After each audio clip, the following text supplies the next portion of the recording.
Nicole,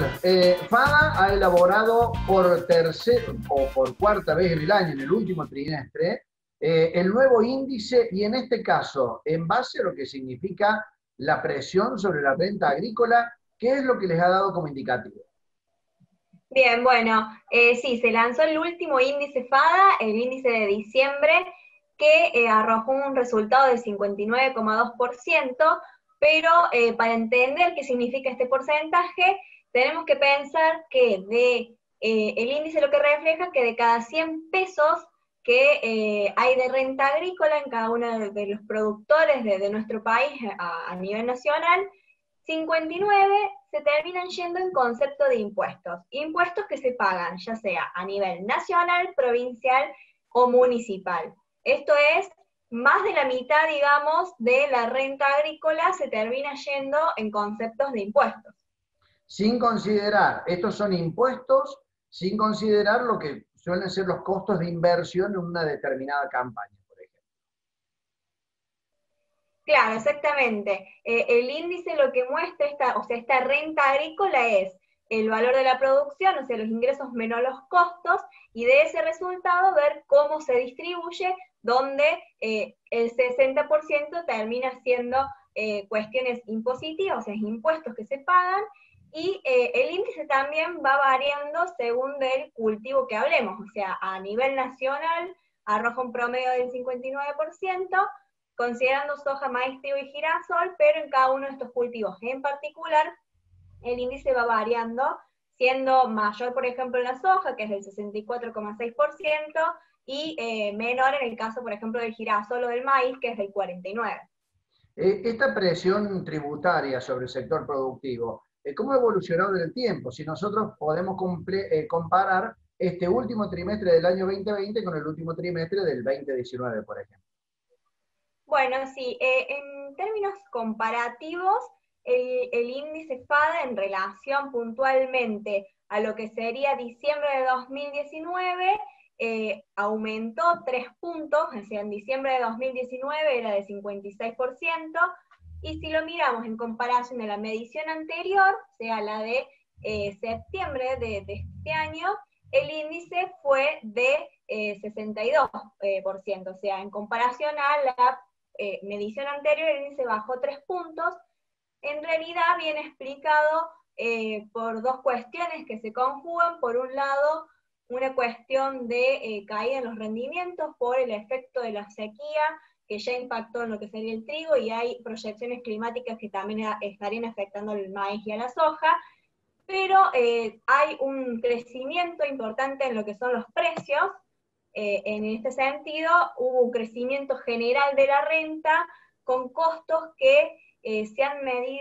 mantenido relativamente estables, costos que a su vez, si se los ven dólares, también han caído, ¿no? Entonces, todas estas cuestiones terminan haciendo que el índice en comparación a la medición anterior caiga, y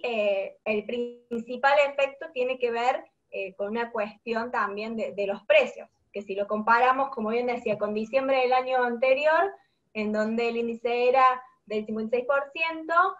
los precios principalmente han crecido muchísimo.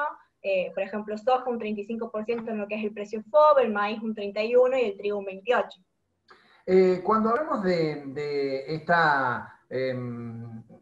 posición donde el Estado cobra impuestos y vemos que alcanzan a más de la mitad de lo que percibe un productor por su elemento que termina llevando al mercado, a la exportación, nos preguntamos, ¿cuál es el sector que más presiona con sus impuestos? ¿El nacional, el provincial, el municipal? Porque sabemos que ustedes, por ejemplo, también han medido este índice FADA por provincias o por distritos. Sí, el índice FADA también se mide a nivel provincial, se toman 6 provincias, y en cada una de estas provincias igualmente también se toman todos los impuestos que se cobran, ya sean nacionales, provinciales y municipales, pero bueno, particularmente a nivel provincial y municipal, entre las diferentes provincias va variando. Por ejemplo, tenemos provincias como Córdoba, donde la actividad agrícola está exenta de ingresos brutos, y otras provincias en las que no. Pero particularmente en cuanto a la distribución, digamos, de esta torta, en cuanto a los impuestos, tenemos un 60% de impuestos nacionales que no se coparticipan con las provincias. Después hay un 34% de impuestos también nacionales que se coparticipan en una parte con las provincias, y tenemos un impuesto provincial que explica más o menos el 4%, y ya a nivel municipal es apenas el 0,5%. Pero lo que deja mostrar esta distribución de impuestos por jurisdicción, es la pérdida del federalismo, ¿no? O sea, tenemos más de la mitad de los impuestos que son nacionales y que no se coparticipan con las provincias, o sea, es una salida de recursos a nivel regional, por ejemplo, como es en el caso de los derechos de exportación, donde es un impuesto que no se coparticipa y que termina saliendo de las regiones productivas este dinero que se podría volcar en otras actividades, en otras inversiones, para el pago del impuesto. Con todo esto, lo que seguimos observando, por más que la comparación que me has hecho respecto al mes anterior es que ha bajado un poco esta presión tributaria, sigue siendo una tendencia para el productor, más allá de que en la explicación que vos diste tenía mucho que ver con el tema de la caída de la producción, la caída del rendimiento. La presión tributaria sigue siendo realmente muy alta. Totalmente. La participación del Estado en esta renta sigue siendo considerablemente alta, estamos hablando de más de la mitad, y a nivel de los últimos 12 meses ha rondado siempre entre el 60, 56, 58, 59%, o sea, siempre superando más de la mitad, y estamos hablando de una carga impositiva realmente muy alta, cuando vemos que más de la mitad se termina yendo en concepto de impuestos que muchas veces también no se ve, digamos, la retribución del pago de este impuesto en infraestructura, en caminos rurales, por ejemplo, y en diferentes inversiones que el Estado podría hacer. Si pensamos de cara al futuro, el camino de lo que se viene, muchos productores agropecuarios se han quejado amargamente de lo que es este denominado impuesto solidario, que supuestamente aparece por primera vez. Se quejan también que la provincia de Córdoba va a incrementar el impuesto inmobiliario. Bueno, todas esas razones hacen pensar que esta tendencia de mayor cantidad de impuestos que paga un productor se va a ir instalando cada vez más fuerte.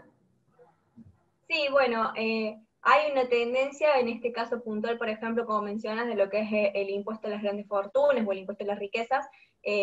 Hay una tendencia a una determinada creación de impuestos, en este caso eventual, o de un incremento en lo que se paga por cada uno de los impuestos, como es el caso del inmobiliario rural, que en realidad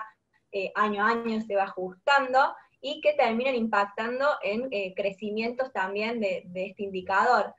Puntualmente, como mencionabas, el caso del impuesto a la riqueza, el índice FADA no lo recoge, o sea, no incorpora en su cálculo este impuesto, pero termina siendo un impuesto que va a afectar a pequeños, medianos y grandes productores, pero también puede afectar, por ejemplo, hasta contratistas, porque es un impuesto que también tiene en cuenta lo que es el capital productivo y el valor de la tierra. Si estamos hablando, por ejemplo, en la provincia de Córdoba, que tenemos las evaluaciones fiscales, digamos, públicas, campos de 800 hectáreas en Río Cuarto, 550 hectáreas en la zona del departamento de Marcos Juárez, alcanzan, digamos, el umbral mínimo para el pago de este impuesto a la riqueza, y eso luego hay que sumarle lo que son el capital productivo, o sea, la maquinaria y los vehículos con los cuales uno produce, digamos, en esas tierras. Lo último, Nicole, sí puede llegar a incidir este aumento que se viene en el inmobiliario rural, que plantea Córdoba. Sí, totalmente. El impuesto inmobiliario rural siempre se termina reflejando en las mediciones de marzo. Seguramente ya en el próximo índice terminemos viendo cómo impacta en cada una de las provincias el incremento que se pueda ocasionar por el inmobiliario rural, siempre con un efecto por ahí en el índice FADA que es menor, porque la mayoría de los impuestos, estamos hablando alrededor de un 75% de los impuestos, perdón, 95% de los impuestos, que son nacionales, y los impuestos provinciales son menores, pero seguramente termina impactando en la próxima medición. Y lo último, ahora sí, seguramente todo esto viene a ratificar aquel dato que a veces amargamente comentan los productores y el gremialismo agropecuario, en el sentido que cada vez que el Estado requiere caja o requiere fondos, acude al sector que es, en este caso, sostiene buena parte de la economía. Sí, bueno, es algo que todos los años lo escuchamos, como bien decís, de cómo van cambiando o modificándose los impuestos, incrementándose, y pasó un poco con los derechos de exportación, ahora con lo que sería el impuesto a las riquezas, y bueno, a nivel provincial suele verse reflejado con los incrementos de inmobiliario.